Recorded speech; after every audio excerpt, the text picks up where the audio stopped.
ঘন্টার পর ঘন্টা বিয়ে না করে কথা বলতেছিস, যদি মৃত্যু আসে কি অবস্থায় মরবি বুঝে দেখ।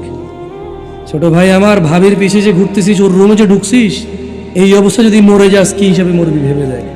ছোট ভাই আমার, এখানে সেখানে নির্জনতা খুঁজে বেড়াস প্রেমিকাকে নিয়ে, কি অবস্থায় মরবি বুঝে দেখ।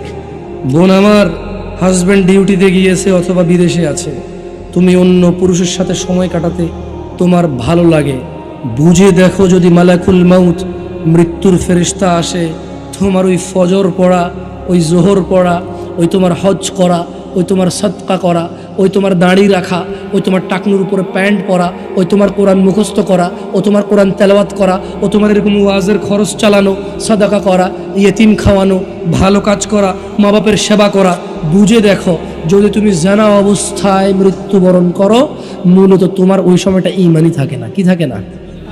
না থাকলে কি থাকে মানুষ? কি থাকে? বে মানে হীন, ঈমান মানে ঈমান, মানে ঈমান ছাড়া একই কথা, মানে ঈমান নাই, কি নাই? বুঝে দেখো, হিসাব খুব সহজ।